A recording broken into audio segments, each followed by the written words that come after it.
इस वृंदावन में एक बार मीराबाई आई। मीराबाई जब आई तो एक संत जी की बड़ी ख्याति थी वृंदावन में। तो मीरा जी संत जी से मिलने चली गई। यमुना के तट पर उनकी कुटिया थी। पहुंच गई मीरा। बाबा बाबा दर्शन दो।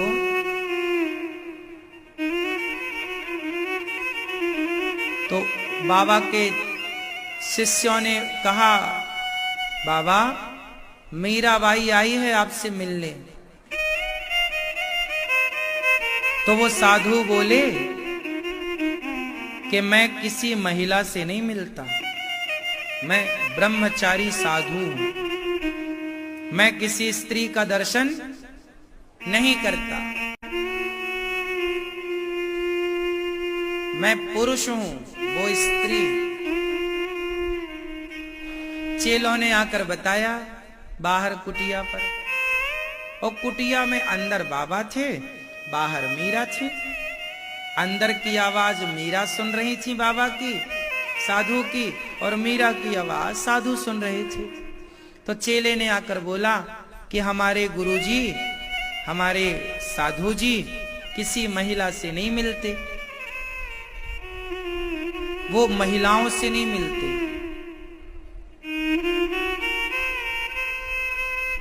तो मीराबाई ने पूछा कि क्या तुम्हारे साधु जी पुरुष हैं क्या? तुम्हारे बाबा जी पुरुष हैं क्या?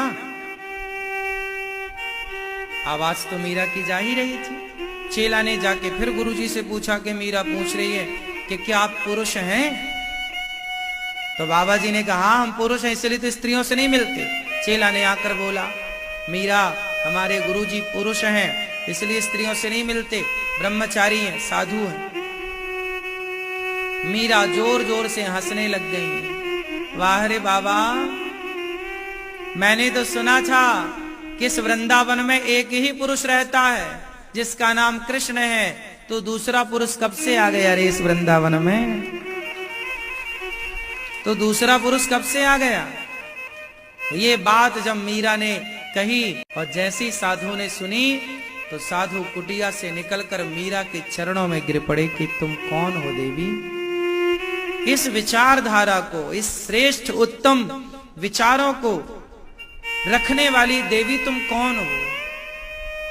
मैं कृष्ण की दासी हूं बाबा। सुना था तुम बड़े भक्त हो, बड़े भगवान के निकट हो, सो तुम्हारा दर्शन करने चली आई, पर तुम तो पुरुष निकले।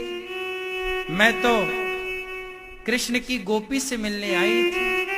इस धाम में तो जितने साधु हैं, जितने भक्त हैं, ये सब कृष्ण की दासी हैं, और दास दासी भी गोपी भाव की दासी।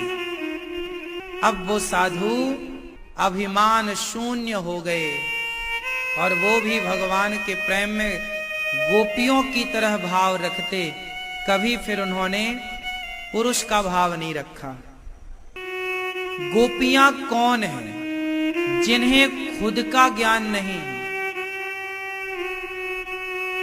खुद का अस्तित्व मिटा चुकी हैं। उन्हें बस एक स्मरण है, कृष्ण। जब तक मैं हूं तब तक भगवान नहीं, और जब भगवान का ज्ञान हो जाएगा तो फिर मुझे मेरे ज्ञान की जरूरत ही नहीं।